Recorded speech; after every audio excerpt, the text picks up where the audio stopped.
नमस्कार दोस्तों, मेरा नाम डॉक्टर उज्ज्वल राणा है और कोरोना सीरीज़ के सेकंड एपिसोड में मैं आप सभी का तहे दिल से स्वागत करता हूं। इस एपिसोड में हम यह जानने का प्रयास करेंगे कि किस तरीके से हम कोरोना वायरस को फैलने से रोक सकते हैं और किस तरीके से हम अपने आप को कोरोना वायरस से बचा सकते हैं। तो इसके बारे में मेरे सहयोगी और मेरे मित्र डॉक्टर चिराग भोला, जो कि एक पब्लिक हेल्थ प्रोफेशनल भी है, वो आपको जानकारी देंगे। अगर आपको ये वीडियो पसंद आया तो प्लीज़ इसे लाइक कीजिए, अपने दोस्तों के साथ शेयर कीजिए और इस चैनल को सब्सक्राइब कीजिए। अगर आपको कोरोना के बारे में और भी जानकारी चाहिए तो प्लीज़ कमेंट बॉक्स में कमेंट करके हमें ज़रूर बताएं। धन्यवाद। आप सबने पिछले कुछ दिनों में टीवी, रेडियो, इंटरनेट पर कोविड-19 यह शब्द बहुत बार सुना होगा। यह शब्द एक बीमारी का नाम है जो कोरोना वायरस से होती है। इस शब्द में CO यानी कोरोना, VI यानी विषाणु, D का मतलब है डिजीज यानी बीमारी, 19 जो साल 2019 का सूचक है। इस तरह इसे अगर पूरा समझे तो कोविड-19 का मतलब है कोरोना विषाणु से होने वाली बीमारी। कोविड-19 शरीर में कहाँ होता है और इसका शरीर पर क्या असर होता है, इसके बारे में समझे तो ज़्यादातर केस में कोरोना फेफड़ों पर असर करता है, जिससे शरीर में खून के अंदर ऑक्सीजन की मात्रा कम हो जाती है, जो पूरे शरीर में सारे अंगों पर विपरीत असर करती है। कभी कभी इस बीमारी में हृदय, खून की नलियां, गुर्दे, आंत एवं दिमाग पर सीधा असर हो सकता है। कोरोना से होने वाली बीमारी का फैलाव जब कोई कोरोना से बीमार व्यक्ति खांसता या छींकता है तब उनके मुंह से बहुत बारीक बूंदें, जिसे ड्रॉपलेट भी कहते हैं, वो हवा में फैलते हैं। यह बारीक बूंदों में कोरोना का विषाणु होता है, जिससे दूसरे व्यक्ति में संक्रमण फैलता है।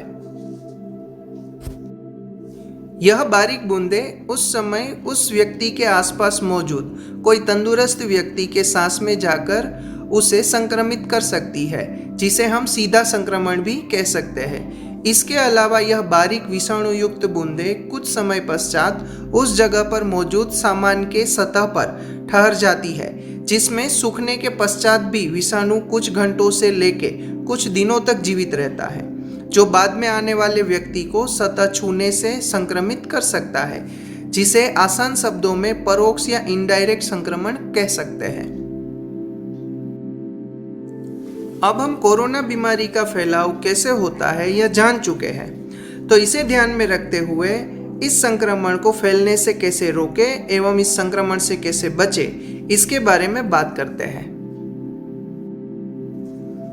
आपने टीवी में बहुत बार सामाजिक दूरी, मास्क एवं बार बार हाथों को धोने के बारे में सुना होगा।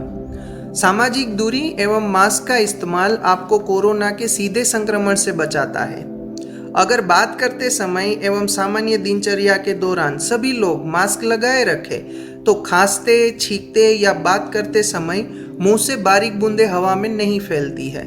अगर कोई व्यक्ति जो कोरोना से संक्रमित है और अनजान है किंतु मास्क का इस्तेमाल कर रहे हैं तो अपने परिवार एवं सहकर्मी को कोरोना होने से बचा सकते हैं।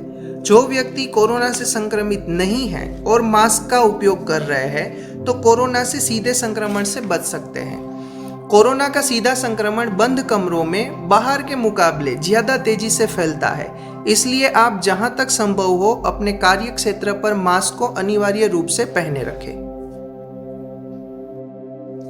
कोरोना का इनडायरेक्ट संक्रमण सार्वजनिक सतह पर ठहरी हुई विषाणु युक्त बारीक बूंदों को छूने के पश्चात अपने मुंह एवं नाक को छूने से होता है। इसलिए यह अत्यंत जरूरी है कि आप अपने हाथों को दिन में बार बार साबुन से धोएं अथवा अल्कोहल वाले तरल से विसंक्रमित करें। मास्क लगाए रखने से आप अनजाने में अपने संक्रमित हाथों से अपने मुंह एवं नाक को छूने से भी बच सकते हैं। जब कोई व्यक्ति बीमार हो और उसे सर्दी जुकाम हो तो उसे खांसते या छींकते समय अपने मुंह को टिश्यू या रुमाल से ढक लेना चाहिए। टिश्यू या रुमाल नहीं होने के समय मुड़ी हुई कोहनी के अंदर के हिस्से में खांसना या छींकना चाहिए, जिससे बारीक बूंदें हवा में नहीं फैले और किसी दूसरे व्यक्ति को संक्रमित नहीं करे। खांसते या छींकने के पश्चात टिश्यू को ढक्कन वाले डस्टबिन में डालें और अपने हाथों को विसंक्रमित करना नहीं भूलें। हाथों को धोने से पहले किसी और व्यक्ति वस्तु को ना छुए। कोरोना महामारी के दौरान हमारे बहुत से भाई बहन जैसे कि स्वास्थ्यकर्मी, पुलिसकर्मी, सफाई कर्मी, कोरोना संक्रमित व्यक्ति और कोरोना से संभवित संक्रमित व्यक्ति की सेवा में दिन रात अपना कर्तव्य निभा रहे हैं। इन सबको कोरोना बीमारी होने का खतरा बना रहता है। इनको कोरोना के सीधे संक्रमण से बचने के लिए सामाजिक दूरी एवं मास्क का इस्तेमाल करना चाहिए एवं इनडायरेक्ट संक्रमण से बचने के लिए दिन में बार बार अपने हाथों को साबुन से धोते रहना चाहिए। जब हमारे स्वास्थ्यकर्मी, पुलिसकर्मी, सफाई कर्मी अपनी ड्यूटी के बाद घर जाते हैं तो उनके परिवार के सदस्यों को भी कोरोना होने का खतरा होता है।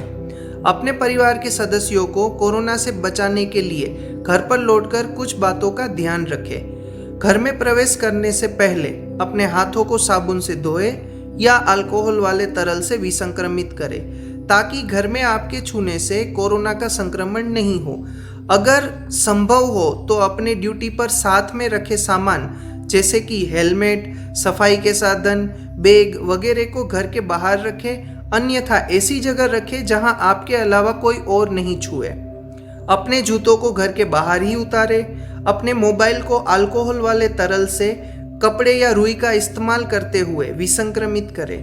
अपने ड्यूटी के कपड़ों को डिटर्जेंट वाले पानी में भिगोए तुरंत स्नान करें। स्नान करने के पश्चात ही घर में किसी भी वस्तु को छुए। अगर आपको सर्दी या जुकाम हो तो तुरंत अस्पताल जाकर अपनी जांच करवाएं। सामाजिक दूरी, मास्क और हाथों की सफाई जिताएगी हमें कोरोना से लड़ाई। सावधान रहे, सुरक्षित रहे, कोरोना से बचें और समाज को भी बचाएं। धन्यवाद।